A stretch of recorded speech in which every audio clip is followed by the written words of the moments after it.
Monkey Eyes: How to Smile Through the System That's Slowly Killing You. Audiobook version. Written by @Monkey Eyes. 888.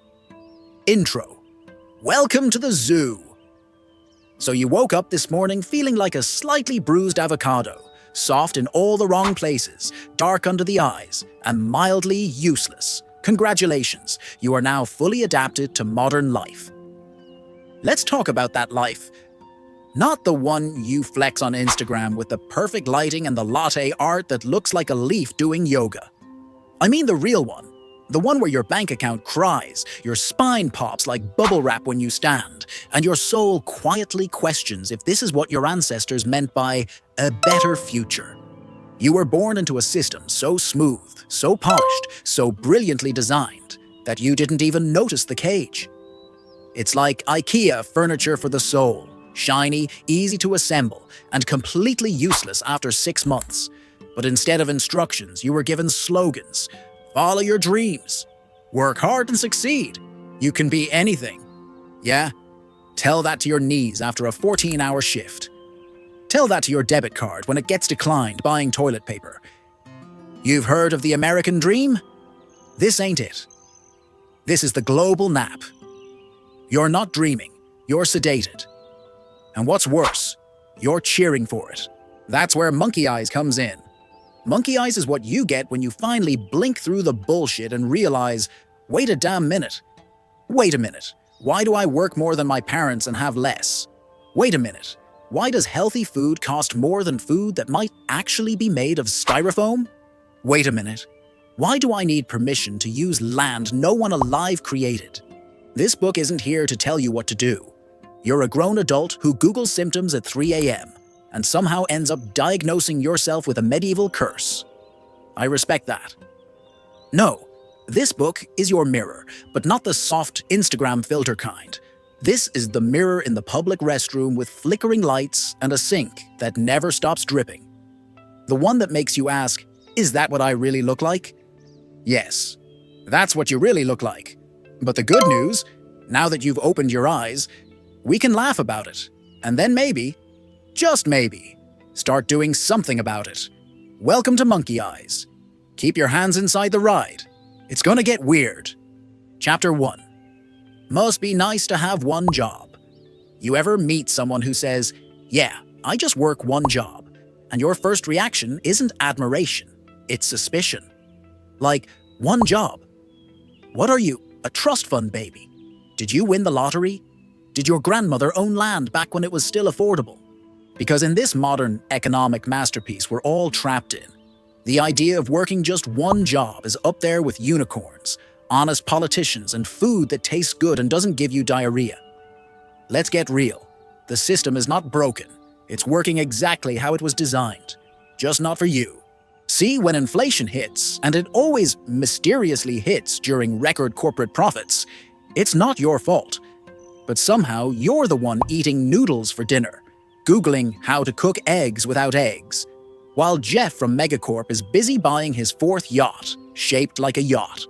They told you to get a good job, so you did. And the rent still laughed in your face. Then they said, try a side hustle. So now you're selling feet pics at midnight, driving Uber at 6 a.m., and attending webinars about how to manifest wealth while your car is running on fumes and manifestation fumes. Here's the kicker. They convince you it's your fault. That maybe if you budgeted better, skipped the coffee, or learned to be more disciplined, you'd be okay.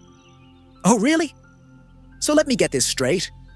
A system that charges you $120 for groceries, $2,000 for rent, $400 for electricity, and $20 for a single avocado toast is struggling because you bought a latte? Yeah, makes sense. Let me tell you something real. If coffee is what's holding this entire economy back, the system's not just broken, it's drunk and asking for a fight in a parking lot. Here's the truth they don't tell you on LinkedIn. One job used to be enough because the world wasn't trying to bleed you dry just for existing. You didn't need 5 streams of income. You didn't need to be a crypto bro, a drop shipper, a part-time model, and a full-time spreadsheet warrior just to keep your head above water. Your parents, They got a job, bought a house, and raised you on one income. You get a job, then a second one to afford therapy from the first one. This is modern survival. Work, recover from work, prepare for work, repeat. Throw in a few panic attacks and an occasional existential crisis, and that's your week. But don't worry, they gave us self-care. Yeah, take a bubble bath while your bills stack up like Jenga. Light a candle while the landlord raises the rent.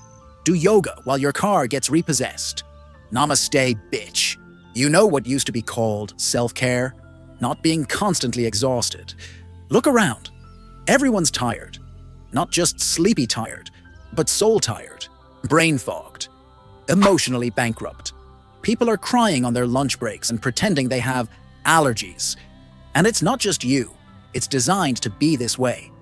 Because tired people don't revolt. Tired people don't protest. Tired people don't ask questions. Tired people just scroll, nod, and say, "It is what it is." But guess what? It ain't what it is. It's what they made it. So next time someone says, "Must be nice to have one job," just look at them, smile, and say, "Yeah, it must be nice to still believe in fairy tales." Chapter 2. Dinner in 3 minutes or less. Just like your childhood joy. You ever microwave something so radioactive it made you question whether you were heating food or reviving the Chernobyl disaster? That's modern eating, baby. Fast, easy, soulless. Just like most corporate mission statements. Let's paint the scene. You get home after working your third job, the emotional one, pretending to care about your manager's weekend, and you're starving. Do you cook? No. You stare into your fridge, which contains half a lemon, expired yogurt, and a mysterious sauce packet from a meal you don't even remember ordering. So, naturally, you grab the frozen dinner. You know the one. It says chicken on the box, but tastes like disappointment and sodium. But hey, it's ready in 3 minutes, because in this system, time is money, and you're broke on both. Now here's the real comedy. Real food, the kind your great-grandma made with her bare hands and a stare that could curdle milk? That's now considered a luxury. Organic food is so expensive it might as well come with a down payment and a background check. We made food a status symbol, like, "Oh wow, you eat grass-fed beef? Are you royalty?" Meanwhile, the rest of us are surviving on rehydrated powder, neon orange noodles, and meat that legally has to be labeled product. You ever read the back of a frozen burrito? You need a chemistry degree to understand it. Contains sodium acid, pyrophosphate, disodium, inosinate, and a hint of sadness. What even is that? Is it food? Is it a chemical weapon? Should I be eating it or applying for a hazmat suit? And let's not forget the magical world of plant-based. They took plants, mashed them into a patty, added 37 ingredients, printed grill marks on it like it's cosplay for real meat, and then had the audacity to charge you $12. It's like saying, "Hey, we didn't kill an animal for this, but we might have sacrificed your liver." Meanwhile, actual vegetables are just vibing in the corner like, "I'm right here, bro. I grew from the ground." No additives. Just sun and dirt. Remember me? We used to know where our food came from. Now, your chicken nugget has more mystery surrounding its origin story than Batman. What part of the chicken is the nugget, anyway? The regret? And God help you if you try to eat healthy on a budget. That's like trying to buy a Tesla with Monopoly money. You walk into the organic aisle like, "Wow, $8 for blueberries. Are these blessed by monks? Do they whisper affirmations into each one?" So what do? You settle. Again. You microwave your sadness, scroll through photos of someone else's perfect avocado toast, and you tell yourself it's fine. You're just tired. You'll meal prep next week, right after you solve world hunger and pay your car insurance. But let's be honest, this isn't food. This is edible capitalism. This is survival fuel for people who don't have time to live. We don't eat to nourish anymore. We eat to not die on the way to the next shift. And somehow they convinced us that's normal. So the next time you're chewing through rubber chicken in a plastic tray, just remember, you're not lazy. You're not bad at cooking. You're just caught in a system where feeding yourself with dignity is considered a luxury. Bon appetit, my fellow prisoner.